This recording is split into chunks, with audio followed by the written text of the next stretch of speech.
popular de París y la toma de la Bastilla terminan de configurar un poder político alternativo.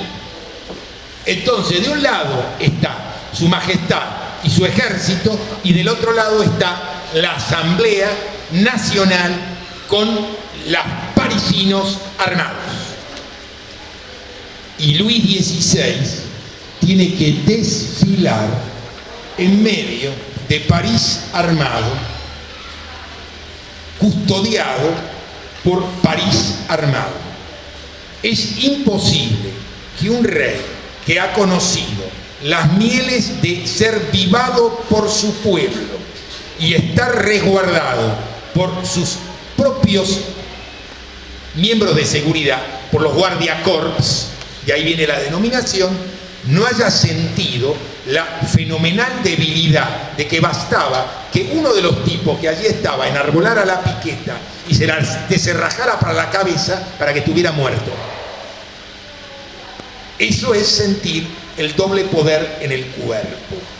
Pues bien, ahí tenemos el primer modelo, pero se constituye una transformación. En medio de la discusión sobre la Constitución, sobre la nueva Constitución, se discute además si el monarca tiene derecho a suspender una ley, el famoso voto suspensivo. ¿Por cuánto, cómo, de qué manera? Entonces, esto que era ninguna cuestión menor, porque ponía en jaque el triunfo mismo de la revolución, una revolución tan costosamente lograda y que el monarca puede no cumplir las leyes. Entonces, un periodista francés se le ocurrió, inventó la siguiente solución: elegir para este debate diputados con mandato imperativo.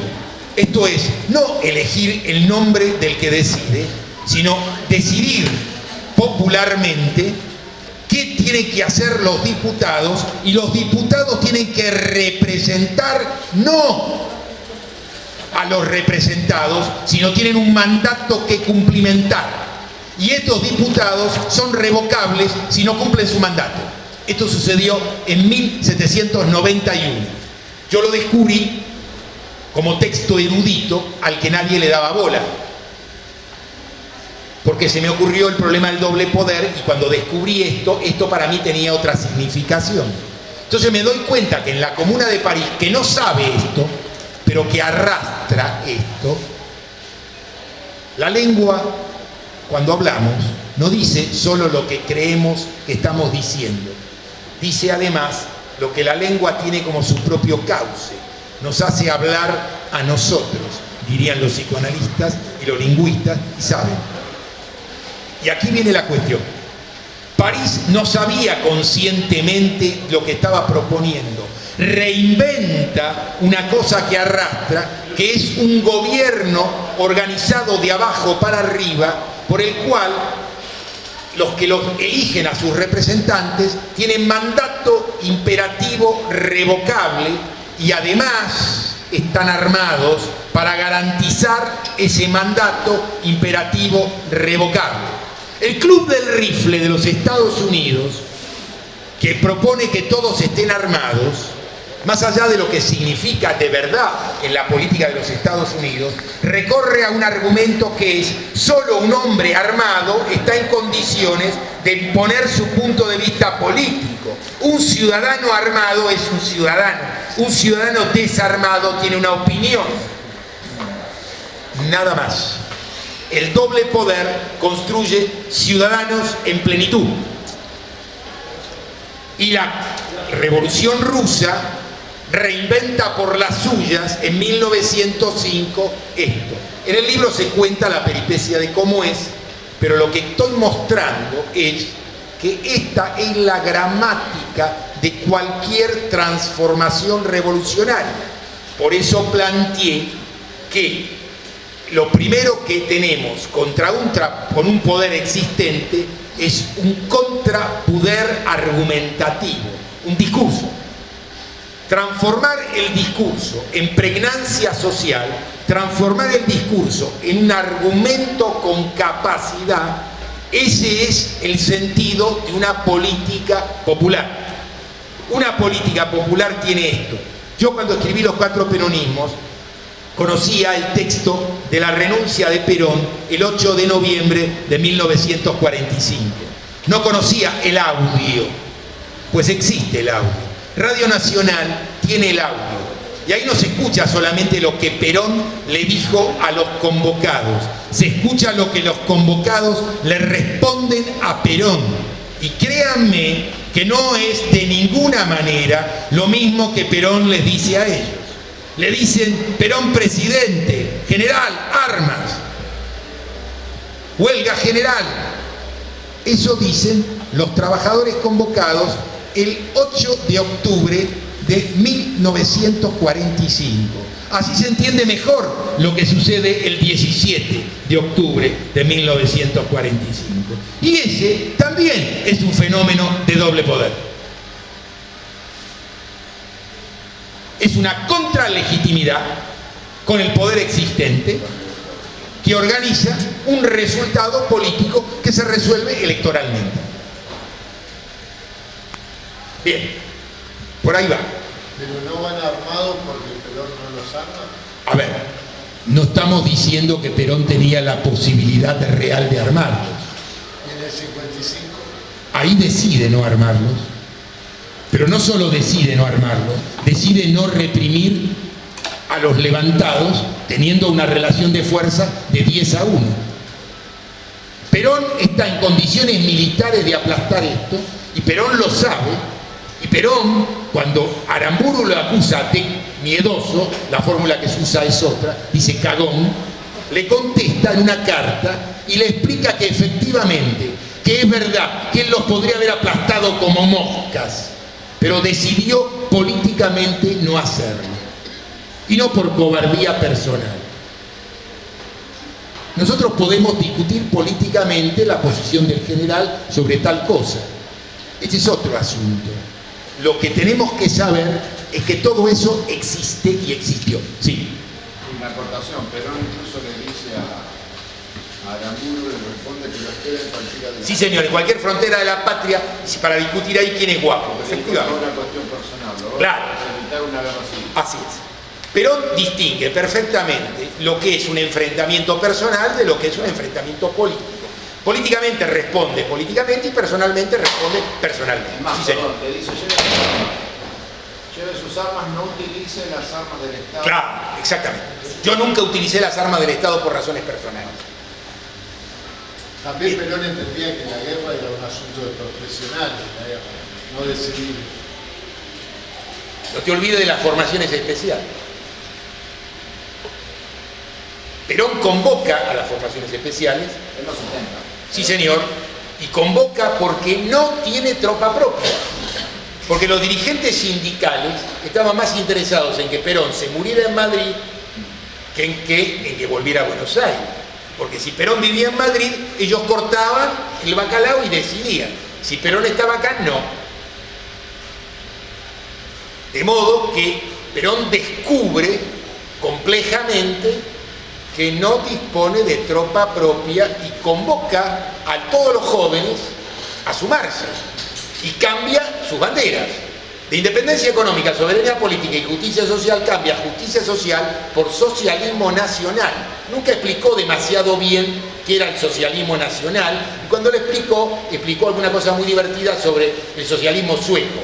Pero después de 1962 y de Che Guevara, el socialismo nacional en la Argentina, para mi generación, era claro. Y no era sueco exactamente. ¿Alguna otra pregunta?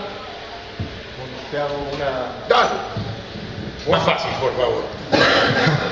En el libro vos planteas alguna cuestión sobre la Revolución Inglesa, después por el devenir de cómo van pasando los capítulos y lo tenés dividido en dos partes. Hablas de Francia, hablas del tema alemán, como, no sé si lo planteas como una revolución inacabada, como planteas el huracán rojo y este hilo rojo que va conectando, o sea, de Francia a Rusia, geográficamente también se va corriendo y planteas las discusiones de la socialdemocracia y todas las discusiones y los pensadores alemanes también que van discurriendo ahí y llegás a la Revolución Rusa Y bueno, una pregunta sería, con este interés que tenés y lo que planteas de China, si hay una segunda parte de este hilo rojo o de este huracán rojo que va a seguir, vas a escribir hacia la cuestión de la revolución de Francia a Rusia y de Rusia a China, si se te ocurre o tenés en mente escribir eso, y cómo sería esta cuestión de que, como digo, en la primera parte hablas de la revolución inglesa y de la enciclopedia, la influencia que tiene en la revolución rusa, y de las cuestiones tanto en Italia y Alemania, estos dos digamos, estados-nación que llegan tarde al reparto del imperialismo, que llegan tarde a unificarse, y como que hay una intención revolucionaria que no se puede llegar a cabo. Entonces, ¿cómo lo relacionaste o cómo lo tenías pensado? Digamos, lo podemos ver corrimiento geográfico, el desplazamiento, pero ¿cómo lo tuviste en mente a la hora de plantearlo ahí, esta cuestión, sobre todo la cuestión alemana, que es la cuestión que está en el medio, que es la que está en el medio de las dos guerras? ¿Cómo lo pensaste?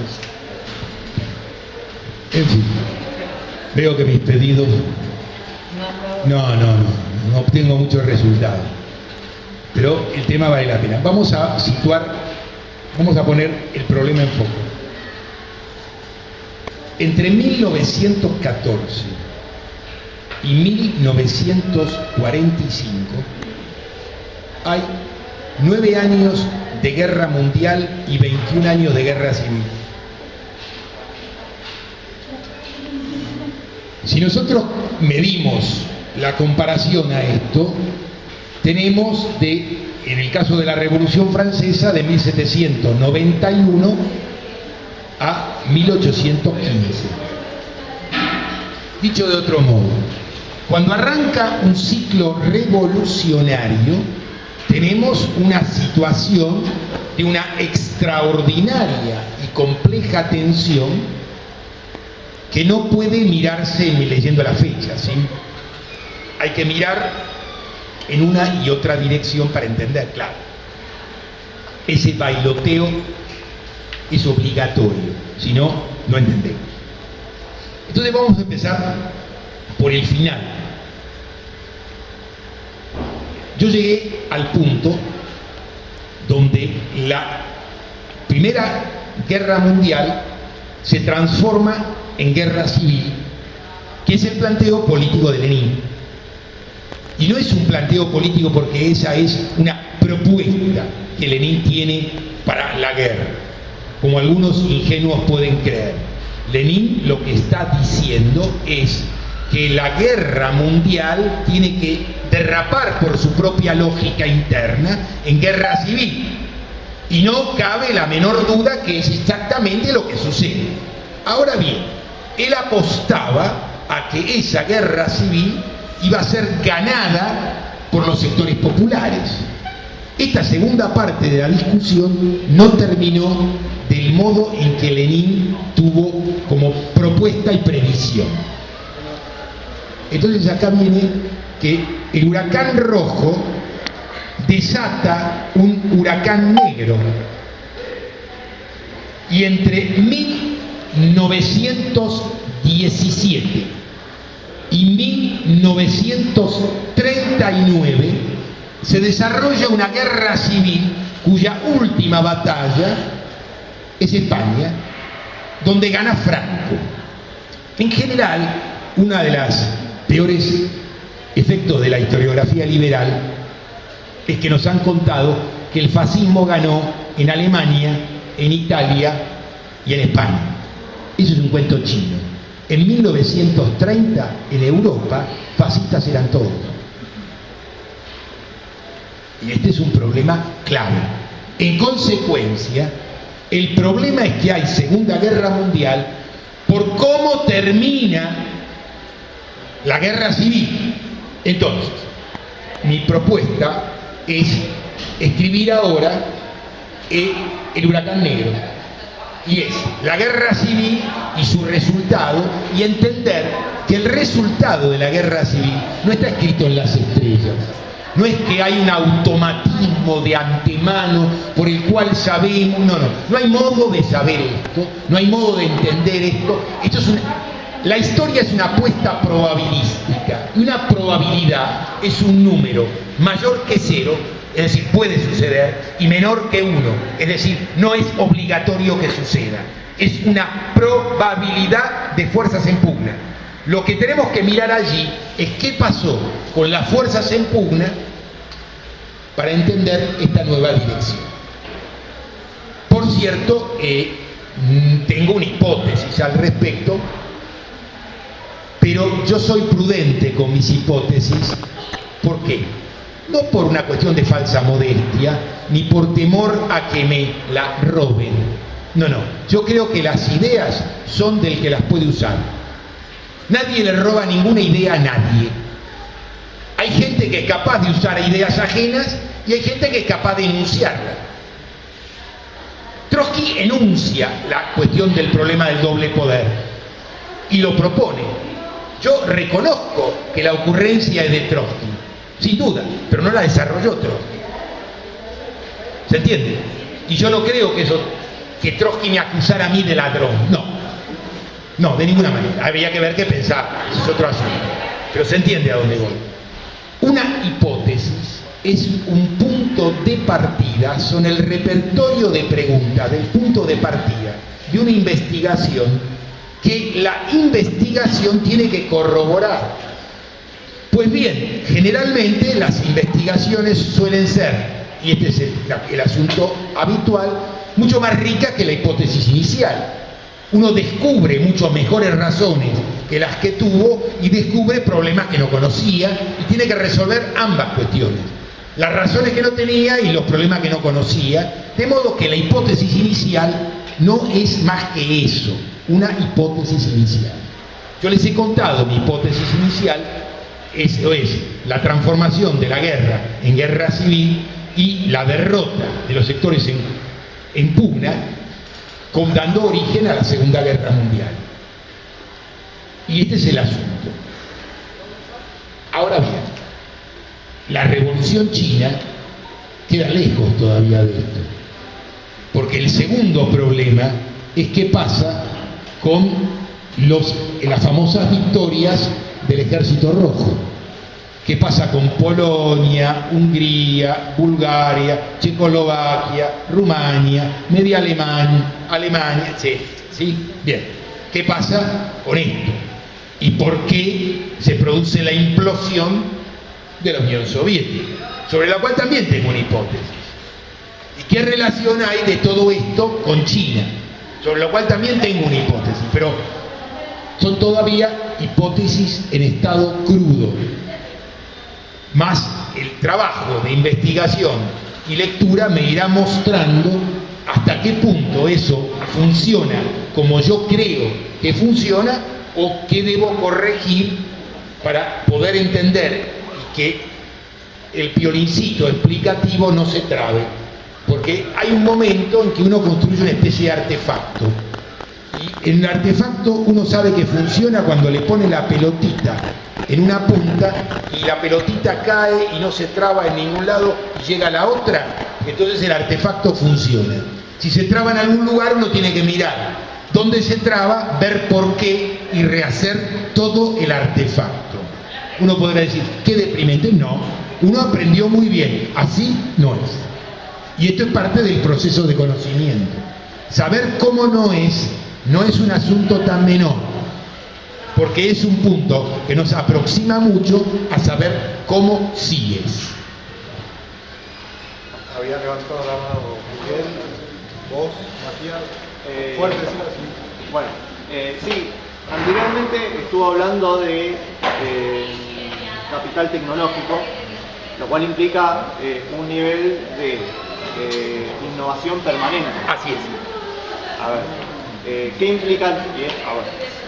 Esto a su vez implica también un nivel de competitividad bastante difícil de mantener. ¿Qué implicancia tiene esto para economías pequeñas o acotadas como la nuestra? Acá va. Está bien, una muy buena pregunta. A ver. Sí, perdón. El último apaga la luz, ¿eh? Sí, no, está todo bien. No estoy imponiéndole a nadie nada. Simplemente digo que siempre sucede. Están los que pueden seguir indefinidamente y los que, como yo, se cansan en el momento. Pero bueno, veamos.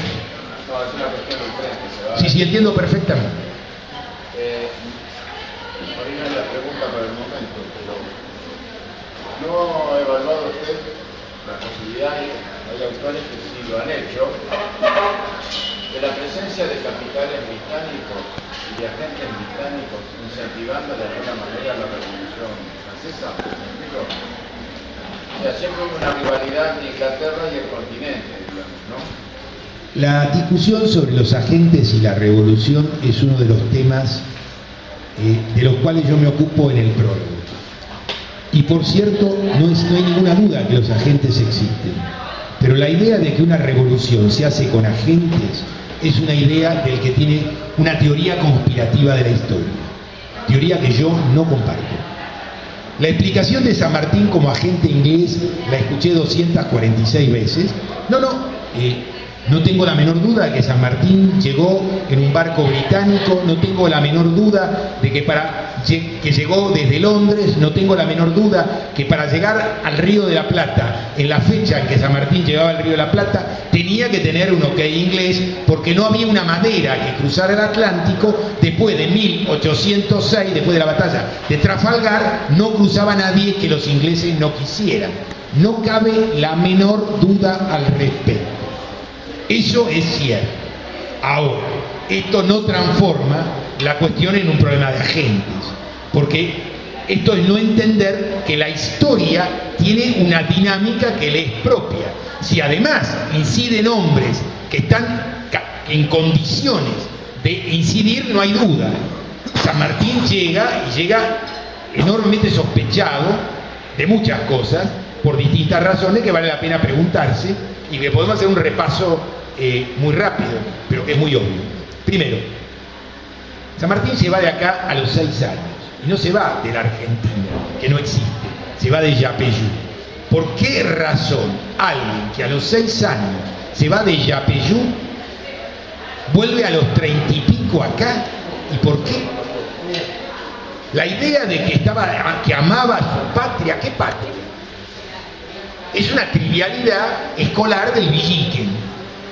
¿Sí? Yo esa no me la compro ni 10 minutos. Obvio. Pero la segunda cuestión es, San Martín llega y en España no era otra cosa que capitán. ¿Por qué era capitán? El mejor instructor militar del ejército español. Porque no era noble. Ninguno de los hermanos de San Martín llegó a más que capitán. El padre de San Martín era capitán. Y esto significaba, para un tipo que era capitán y morochazo, un capito diminutio sin destino. Es decir, no se podía casar con quien necesitaba casarse, por eso era soltero, situación rarísima en alguien de 30 y pico de años para esa fecha.